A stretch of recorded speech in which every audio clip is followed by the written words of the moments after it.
लोगों तक मैसेज नहीं पहुंचा पाए तो ये तो बहुत बड़ी नाकामी है पार्टी स्तर पर। नहीं भाई, आप मेरी बात नहीं समझ पा रहे। मेरा कहना यह है कि जो ग्रामीण क्षेत्रों में जहां गैस का बहुत ज्यादा प्रभाव नहीं पड़ पाता, हाँ। और दूसरा मैंने आपको बताया कि उत्तरकाशी में इतनी भयंकर आपदा आई थी, हम पे इतना आरोप लगाया था भारतीय जनता पार्टी ने कि सरकार उदासीन है। गंगोत्री की सीट को जीत करके हम ये दिखा दिया कि सरकार कितना संवेदनशील थी, और कुल मिलाकर के वहां जो लोगों ने भी सरकार के कदमों का साथ दिया। हाँ। यही पूरे के पूरे उत्तराखंड का, आप देहरादून जिले का आप ग्रामीण क्षेत्र देखिए, सगरौता का, जहां हमने बीजेपी में 9,000 9,500 की बढ़त बनाई। हाँ। मैंने कहा ग्रामीण क्षेत्रों में सरकार के कार्यों को जनता ने यहाँ की सराहा है 6 महीने के कार्यों।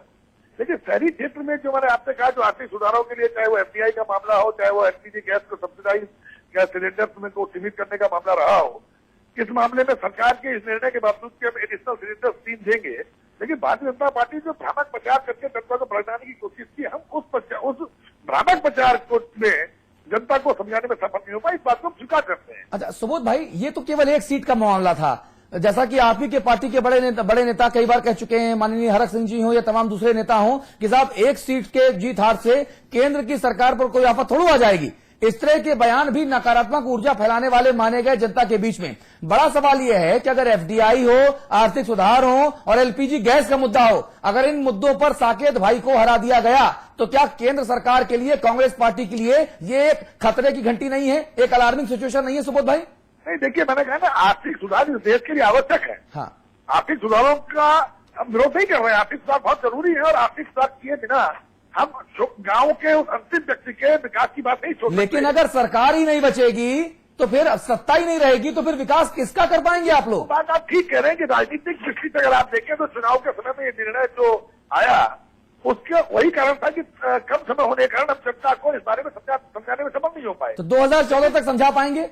निश्चित रूप से इसके फायदे आने शुरू हो जाए। तो 2014 में आप देखेंगे कि उत्तराखंड की हम 5 सीटों को जीत करके कांग्रेस की झोली में डालने का काम करेंगे सरकार के कामों के द्वारा। अच्छा ये बताइए, 5 का पंच आप लगाएंगे 2014 में, इसके लिए शुभकामनाएं अभी से ले लीजिए। चौफाल साहब बैठे हैं, मुस्कुरा रहे हैं, लेकिन जो एलपीजी सिलेंडर्स की राशनिंग की बात थी कि साहब 6 सिलेंडर तक महदूद कर दिया जाएगा आम जनता को, अब लगता है कि केंद्र सरकार को उसको बढ़ाकर 6 से 12 या 14 या 18 करना चाहिए। आपको भी ध्यान होगा कि मुख्यमंत्री जी ने भी एक पत्र लिखा था केंद्र को, जिसमें सिलेंडर 12 किए जाने की वकालत की गई थी। उस समय भारतीय जनता पार्टी ने भी भ्रामक प्रचार करके लोगों को भगाने की कोशिश की कि कांग्रेस का चुनावी स्वरूप है, ऐसा कुछ नहीं होने वाला। हाँ। तो आज मैं समझता हूँ अभी भी हम इस बात पे स्टैंड करते हैं कि वास्तव में आम आदमी की जरूरत 12 सिलेंडर की है, 12 सिलेंडर हो जाने चाहिए। ठीक बात है। सुबोध भाई आप रहिएगा, फोन मत काटिएगा। इस वक्त हमारे साथ माननीय भुवन चंद्र खंडूरी साहब जुड़ रहे हैं। आप बीजेपी के वरिष्ठ नेता हैं, आप उत्तराखंड के पूर्व मुख्यमंत्री हैं। खंडूरी साहब, समाचार पत्र पर बहुत स्वागत है आपका। धन्यवाद। भाई साहब हमारे साथ, पहले तो मैं जीत की बधाई दूंगा आपको। अंडर करंट रहते हुए, अंडर डॉग रहते हुए शानदार थम्पिंग मेजॉरिटी से आपने जो जीत हासिल की, इसके लिए बहुत बहुत शुभकामनाएं आपको। धन्यवाद आपको। और उत्तराखंड में ये नारा एक बार फिर से लागू हो जाएगा आपसे कि खंडूरी वाकई है जरूरी। ये सब कार्यकर्ताओं के कोशिश है, मेहनत है जी, और सभी को श्रेय जाता है। मैं मतदाताओं को भी आभार व्यक्त करता हूँ। सुबोध उनियाल साहब मौजूद हैं, वो कह रहे हैं कि बीजेपी के भ्रामक प्रचार की वजह से कांग्रेस की हार हुई, ये बीजेपी की जीत नहीं है। अभी मैं सुबोध जी को इतना सलाह दे सकता हूँ, उनके उम्र में थोड़ा बड़ा होने के नाते से, कि सुबोध आपको हार हो या जीत हो, उसको सम्मान के साथ स्वीकार करना चाहिए। अब आप ये कह रहे हैं कि भाई साहब बिल्कुल अपने आप को स्वीकार करते हैं, जनता का निर्णय है, लोकतंत्र में जनता का ठीक है, उसको सम्मान करना चाहिए। चाहिए। और ये भ्रामक प्रचार है, ये चार सब चुनाव से पहले बातें होती हैं। चुनाव के बाद हम लोगों को ये देखना चाहिए कैसे आम जनता का भला होना चाहिए। आप भी भला करें, हम भी भला करें। अगले दफे चुनाव होंगे, जो ज्यादा भला करेगा उसको जनता अपना आशीर्वाद देगी। और ये प्रचार के समय खत्म हो गया। जहां तक ये कहना भ्रामक प्रचार है, हमारा प्रचार था महंगाई के ऊपर, हमारा प्रचार था भ्रष्टाचार के ऊपर, हमारा प्रचार था कि कांग्रेस ने और बीजेपी ने क्या क्या काम उत्तराखंड में किए हैं पिछले 10 साल में। केंद्र में पिछले 8 साल से यूपीए 1-2 क्या कर रही है, अटल जी ने 5.5 साल क्या किए, ये बड़े बड़े मुद्दे थे। और उन पे भ्रम की तो गुंजाइश नहीं थी। हम तो तथ्यों के आधार बात कर रहे थे। तो चुनाव की लड़ाई नहीं किया कर लीजिए, ये मुद्दे तो कहीं बोले ही नहीं गए। नहीं मानता कि बीजेपी ने कहीं विकास के नाम पर चुनाव लड़ा। बीजेपी लगातार महंगाई और जो गैस सिलेंडर और एफडीआई को लेकर हम पे अटैकिंग थी। और मैंने आपसे कहा कि इस बात को मैं स्वीकार कर रहे हैं कि हम आपके जो प्रचार करने का तरीका था, जिसमें आपने जनता को इन चीजों के नाम पर, क्योंकि आप सितारगंज में भी आप महंगाई को लेकर कहते, लेकिन सितारगंज में 40,000 की कहते थी जीत साहब की। ये जो गैस सिलेंडर जो घर घर प्रभावित कर रहा था, किस पर हम जनता को अपना सही संदेश नहीं दे पाए, तो हमारी हाथ का सबसे बड़ा नहीं, कारण। ऐसा आप देख रहे होंगे ग्रामीण क्षेत्र में कांग्रेस जीत के आई है, जहां 2009 में भी हम हारे थे। हम ग्रामीण 14,000 की आपकी घनसाली की जीत को हम 3,000 में ले आए। हम धनौल्टी की सीट जीत गए, हम आपकी पुरोला वाली सीट जीत गए। गंगोत्री जहां इतनी बड़ी आपदा आई थी उस सीट को बचाने में सफल रहे। हम चक्रौता में मुन्ना सिंह चौहान के आने के बावजूद 10,000 से जीत गए। तो कुल मिलाकर के ग्रामीण क्षेत्रों में सरकार के कार्यों का प्रभाव था, क्योंकि वहां गैस सिलेंडर बहुत ज्यादा प्रभावी नहीं होता। लेकिन मैदानी क्षेत्रों में जहां गैस की एक आम आदमी की आवश्यकता था, हम रसोई पर इसका असर पड़ा, जिस कारण हमें कहीं न कहीं चुनाव में भारी नुकसान होता था। ये जो अपने सुबोध जी ने अपने मशीन गन फायर शुरू कर दी और जैसे लगता है माना ये कोई याद करके चीजें आए हैं, ऐसा नहीं है। आप बात करते हैं सिर्फ गैस सिलेंडर और आप बात करते हैं सितारगंज की। सितारगंज की बात पर अगर चर्चा करना चाहें तो अलग बात है, किन परिस्थितियों में कैसे वहां पर विजय हुई और क्या आधार पर हुई, वो अपने आप एक अलग है। लेकिन ये जो घोटाले पिछले 3 साल से चल रहे हैं और प्रदेश के अंदर 7 महीने के अंदर, 7 महीने हम आज से गिन रहे हैं, चुनाव के सितारगंज समय में क्या था, लोग उम्मीद करते हैं कि सरकार सितारगंज जीत जाएगी, मुख्यमंत्री बन जाएंगे, उसके बाद चीजें ठीक होंगी। कोई चीज ठीक नहीं हुई और ज्यादा खराब हुई।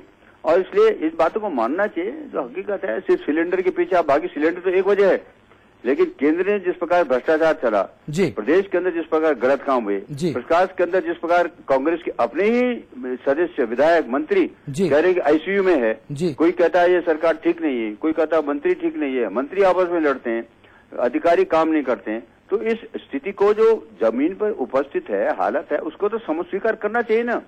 हमने थोड़ी कहा था कि आईसीयू में, उनके अपने लोग करें। हम थोड़ी कहते हैं कि मंत्री 10 कदम पैदल नहीं चल सकता और दौड़ नहीं सकता और वो खेल मंत्री बना हुआ है। हमने थोड़ी ऐसी बातें कही थी। इसलिए जनता ने इन सब बातों को देखा है।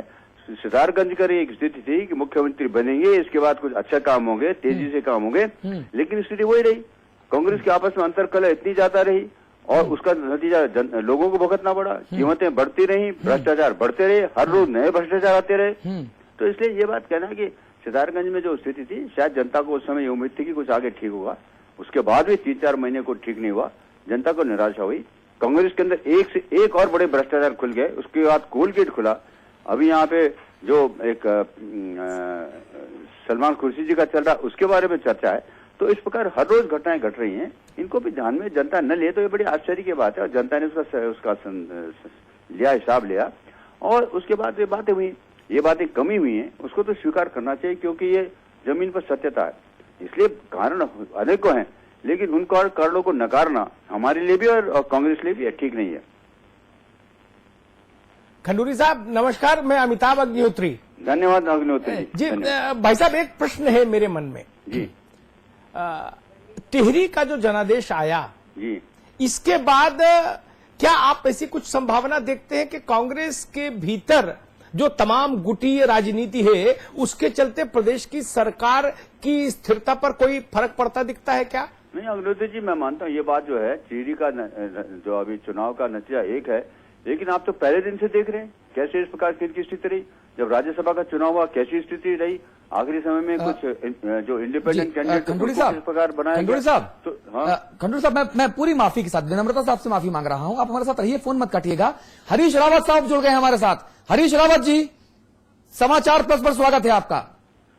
जी हरीश रावत जी, जाहिर तौर पर यह बहुत बड़ा झटका है, बहुत बड़ा सेटबैक है और कहीं ना कहीं ये विजय बहुगुणा जी के 6 महीनों के शासनकाल के ऊपर जनता का एक नकारात्मक रेफरेंडम भी माना जा सकता है। देखिए, हम सब लोग मिल करके चुनाव लड़े थे, संगठित तौर पर पार्टी चुनाव लड़ी थी। पार्टी जब चुनाव लड़ती है, कभी जीतती है, कभी हारती है। हाँ। और हर हार एक प्रकार का धक्का होता है, एक प्रकार की चुनौती होती है। तो हम इस हार की जो चेतावनी है उसकी गहराई से विश्लेषण करेंगे और जो हमारी कमियां रही हैं, कहीं पर हमसे जो त्रुटियां रहेगी जिसकी वजह से जनता भाजपा की तरफ मुड़ी है, हम उनको दूर करेंगे। नहीं रावत जी, क्या लगातार ठाकुर जो कैंडिडेट हैं प्रदेश में कांग्रेस के द्वारा या बीजेपी के द्वारा, उनकी नजरअंदाजी क्या इस चुनावों पर भारी पड़ी? क्योंकि हमारे पास पूरे के पूरे जो आंकड़े हैं, जो एनालिसिस है, अभी वो आया नहीं है, लेकिन फौरी तौर पे जो जानकार है वो ये कहते हैं कि मुख्यमंत्री जी की तरफ से, कांग्रेस पार्टी की तरफ से ठाकुर मतदाताओं को ना लुभा पाना, ठाकुर कैंडिडेट को ना उतारना, ठाकुर नेताओं की नजरअंदाजी करना, ये दिक्कत पड़ी। देखिए, मेरा ऐसा कोई निष्कर्ष नहीं है और मैं समझता हूं कि हमारी जो सोसाइटी है बहुत ही मिलीजुली है और सब लोग एक दूसरे का आदर करते हैं, सम्मान करते हैं और सभी को प्रतिनिधित्व मिलना चाहिए। जहां जो योग्य व्यक्ति हैं उनको अवसर मिलना चाहिए और आने वाले दिनों में कांग्रेस भी, भाजपा भी सब अवसर देंगे, सबको अवसर मिलेंगे। हरीश रावत जी नमस्कार, मैं अमिताभ अग्निहोत्री बोल रहा हूं। जी अमिताभ जी। हरीश जी, एक सवाल मेरे जहन में है कि जब कांग्रेस आलाकमान टिहरी के लिए उम्मीदवार तय कर रहा था, तब कुछ ऐसी खबरें आई थी कि उस एक नाम पर सहमति नहीं थी, लेकिन अंततः आलाकमान ने उस नाम को ही आगे किया। क्या वहां से कुछ ऐसा नीचे तक चलन आया कि कांग्रेस एकजुट होकर चुनाव लड़ने की मनस्थिति में नहीं रही?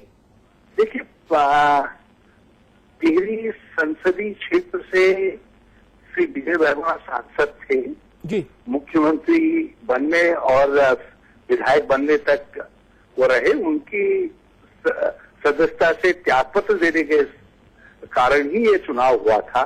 इसलिए हम सब ने जो उन्होंने चॉइस बनाई, जो उन्होंने निर्णय किया, उसका स्वागत किया और पहले दिन ही नामांकन के दिन हम सब ने एकजुट होकर के एक साथ खड़े होकर के उम्मीदवार के लिए अपील की और उसके बाद लगातार सभी नेतागण, सभी लोग चुनाव अभियान में जुटे रहे। इसलिए किसी को किसी तरीके से इंगित करना, कहीं पर कोई बात कहना, वो बिल्कुल गलत होगा और मैं समझता हूं कि हम हारे हैं, भाजपा जीती है। मैं विजयी उम्मीदवार को बधाई देना चाहता हूं। अपनी जो हमारा उम्मीदवार बहुत अच्छा लड़ा, नया होते हुए भी उन्होंने एक बहुत मैच्योर्ड तरीके से चुनाव अभियान को चलाया अपना। हरीश जी, इस वक्त हमारे साथ उत्तराखंड के पूर्व मुख्यमंत्री माननीय भवन चंद्र खंडूरी साहब मौजूद हैं। खंडूरी साहब, हरीश रावत जी बधाई दे रहे हैं आपको। नहीं, धन्यवाद है। हरीश रावत ने जो कुछ भी कहा है बहुत मैच्योर पॉलिटिशियन की जगह ठीक बात कहा है। हाँ। और ठीक है, हार जीत लगी रहती है, लेकिन हार जीत से हमको ये अपने पार्टी के अंदर संबंधित है, उनको सबक सीखना चाहिए, कहाँ गलती की है उनको ठीक करना चाहिए जी। तो बीजेपी और कांग्रेस को उत्तराखंड में ये सोचना चाहिए जी किस प्रकार से इस नए प्रदेश बने हुए उत्तराखंड को संपन्न किया जाए, विकसित किया जाए, भ्रष्टाचार मुक्त किया जाए। ये सब हम सबका कर्तव्य है। राजनीतिक पार्टियां अलग अलग हैं, लेकिन इन मुद्दों पर सब एक हैं और इस तरह से हमको कोशिश करनी चाहिए। जीत हाथ तो लगी रहती है। खंडूरी साहब, क्या ये एंटी गवर्नमेंट एक रेफरेंडम जनता की तरफ से माना जाए, क्योंकि मुख्यमंत्री जी के सुपुत्र थे साकेत बहुगुणा जी? देखिए, रेफरेंडम शब्द एक जो बहुत बड़ा स्ट्रांग शब्द है। ये हार जीत जब भी होती है, वो सरकार का कैंडिडेट और सरकार की अगर नहीं जीतती है तो उसमें उसे लगाया जा सकता है कि सरकार से कुछ लोग नाराज हैं और इस विषय में इस समय प्रदेश में समस्या थी, कांग्रेस के लिए केंद्र में समस्या थी और बीजेपी के लोगों से जनता को उम्मीद थी हमारे पुरानी पृष्ठभूमि को देखकर उत्तराखंड के अंदर, और इसलिए लोगों ने हमको जनमत दिया है। विधानसभा में भी हम लोग 31 और 32 थे, कोई बहुत बड़ा अंतर नहीं था और इसलिए ये जो निर्णय आता है मतदाता का, वो इस आधार पर आता है कि वर्तमान में स्थिति क्या है और किस पार्टी से वो क्या उम्मीद करती है, उसके आधार पर अपना निर्णय लेते हैं। जी, ये जो जीत है, ये जीत कांग्रेस की नीतियों की का फेल्योर है या भारतीय जनता पार्टी के ऊपर जनता का बढ़ा हुआ अतिरेक उत्साह और विश्वास? ये दोनों बातें हैं। जो आप पहली बात की वो दूसरे से जुड़ी हुई है। जब नीतियां हैं, अभी जैसे कीमतें बढ़ी हैं, भ्रष्टाचार बढ़ा है, प्रदेश के अंदर जिस प्रकार से अनुशासन जिस शासन पिछले 7 महीने चल रहा है उसके अंदर क्या कमियां हैं, किस प्रकार असंतुष्ट हैं, कांग्रेस पार्टी के अंदर आपस में जो सत्ता पार्टी है उसके अंदर किस प्रकार मतभेद उभरे हैं, इन सब बातों का प्रभाव पड़ता है और उस प्रभाव के आधार पर लोग अपना मन बनाते हैं। दूसरी पार्टी से क्या उम्मीद करते हैं, उन्होंने अपने शासन में किस प्रकार काम किया, ये सब बातें मिली जुली होती हैं और उसके आधार पर मतदाता कुछ अपना मन बनाता है। जी, माननीय खंडूरी जी, कहा जा रहा है कि मुख्यमंत्री जी की तरफ से कई दफे अपने ही लोगों को थोड़ा सा ऐसा चौंकाने वाला का बर्ताव प्रदर्शित करना कहीं ना कहीं वो हार की एक बड़ी वजह बना। जैसे कैंपेन के आखिरी पलों में शूरवीर सिंह सहजवान साहब से उनकी झाएं हो गई, उस पर नाराजगी हुई, बाद में उनको उनके घर जाके मनाया गया और फिर बयान आया कि नहीं साकेत